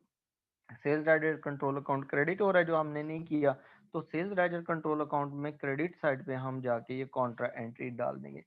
Purchase laser क्योंकि बना नहीं रहे इसलिए परचेज लेजर कंट्रोल अकाउंट की डेबिट साइड पे भी ये आ जाएगी जब बनेगा वो। ठीक है, अभी नहीं आएगी। तो उसके बाद आप देखें ये 30,500 ये भी एडजस्ट होगी, हमने एडजस्टेड कंट्रोल अकाउंट की क्रेडिट साइड पे लिख ली। देन हमारे पास आ गई entry number 5, return inwards. Return inwards amounting to 2400 from Smith. ठीक है, had been correctly entered in the return inwards day book. वो कहता है कि आपके रिटर्न इनवर्ड डे बुक में सही रिकॉर्ड है। इसका मतलब है adjusted sales ledger control account में ये अमाउंट नहीं जाएगी, but had not posted to the Smith account in the sales ledger. इसका मतलब पोस्टिंग का एरर है। तो स्मिथ के अकाउंट में ये क्या होनी चाहिए, जो सेल्स रिटर्न्स हैं क्रेडिट होनी चाहिए ना, सेल्स रिटर्न्स है। तो सेल्स रिटर्न्स के लिए आप क्या करेंगे, जो उसके अकाउंट में जब जर्नल एंट्री आप करते हैं तो सेल्स रिटर्न के लिए वो क्या करते हैं, sales returns account debit. Sales returns कितने से हैं, 2400 से, ये डेबिट होती हैं। और क्रेडिट में क्या होता है, क्रेडिट में आपके ट्रेड रिसीवेबल्स आपके काम हो जाएंगे।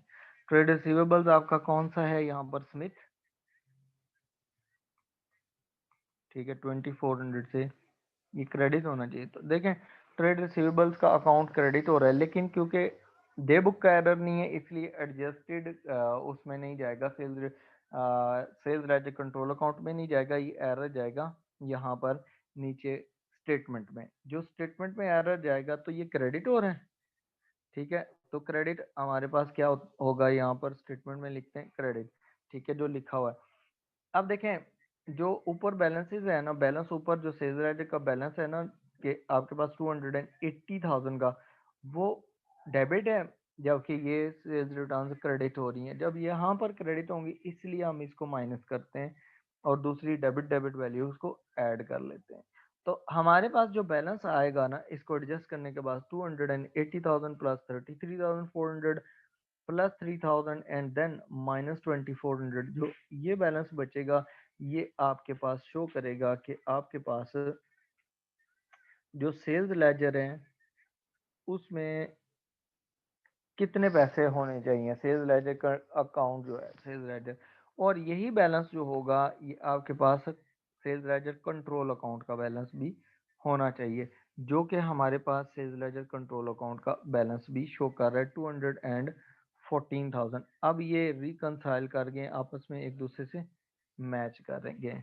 ठीक है, यहाँ तक कोई एरर कोई आपको कोई मसला हो, कोई आप पूछ लें, कोई क्वेश्चन हो। उजाला, ओके समझ आ गया, वेरी गुड। देखें बाकी लोग जो प्रॉब्लम्स हैं,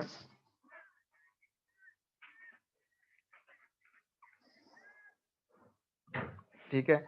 अब आपने देखें क्या करना है, अब आपके पास जो एग्जांपल है ना, आपका होमवर्क में आपकी एग्जांपल नंबर 7 भी इंक्लूड है, ये आपने करना है और इसको बड़े गौर से आपने करना है। ठीक है, अब जो कंट्रोल अकाउंट्स हैं ना उनके एडवांटेजेस डिसएडवांटेजेस भी आपने रीड कर लेने, advantages and uses of control account and 14.9 में लिमिटेशंस के लिमिटेशंस क्या हैं आपके कंट्रोल अकाउंट्स की। ठीक हो गया।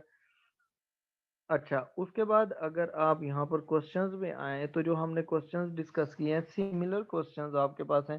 क्वेश्चन नंबर 14.5 है, दिस इज योर होमवर्क। ये आपने होमवर्क में करना है ताकि आपको यहाँ पर ना कोई क्लियर हो जाए सारी चीज़ें। यहाँ पर रिक्वायरमेंट जस्टेड कैश बुक है, sorry sales ledger control account है और रिकंसिलेशन स्टेटमेंट है। इसी तरह 14.6 है, इसको भी आप करेंगे।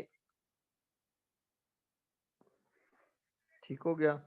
और बाकी ये क्वेश्चंस आपके जो जितने भी हैं खैर रिमेनिंग सारे कर लें क्योंकि आपके 14.10 तक हैं। ठीक है, तो आपने इनको क्या कर लेना है, इनको आपने सारे क्वेश्चंस कर लेने हैं रिमेनिंग, ये आपका होमवर्क है। Is that clear? ठीक हो गया। तो अभी मैं आपको ना आज रात को इसके ये कर दूंगा, एमसीक्यूज भी आपको यहाँ पर शेयर कर दूंगा गूगल क्लासरूम में। ठीक है, जो आप वहाँ से डाउनलोड करके आप उनको सॉल्व कर लेंगे। अगर कोई प्रॉब्लम होगी तो नेक्स्ट क्लास में आप मुझसे पूछ लें। आपके जो क्वेश्चंस होते हैं वो आपने जो जो क्वेश्चंस होते हैं वो आप ये जब क्लास स्टार्ट होती है तो आप स्टार्ट में ही पूछ लिया करें ताकि एम्बिग्विटीज जो हैं वो क्लियर हो जाए। ठीक है, इज दैट क्लियर? यहाँ तक क्लियर है? अच्छा, कुछ स्टूडेंट्स ने मुझे वो भेजा था क्वेश्चन चेक करने के लिए, तो क्वेश्चन में एक क्वेश्चन 14.4 था। अच्छा, तो इसमें बैड डेट्स रिकवरी गिवन है, बैड डेट्स रिकवर्ड। तो बैड डेट्स जो रिकवर्ड होते हैं ना इनको आप इसमें ना डालें, क्या नाम है इसका, जब आप सेल्स लेजर कंट्रोल अकाउंट बनाते हैं। ठीक है, इसमें आपने इसको नहीं शामिल करना। उसके बाद आप देखें बाकी चीज़ें जो हैं वो नॉर्मल थी, वो बाकी हो गई थी। इनको आप देख रहे हैं अगले क्वेश्चंस को ना गौर से उन्हें रीड करना आपने और फिर उन्हें सॉल्व करना है। ठीक है, क्लियर है यहाँ तक? Any other question?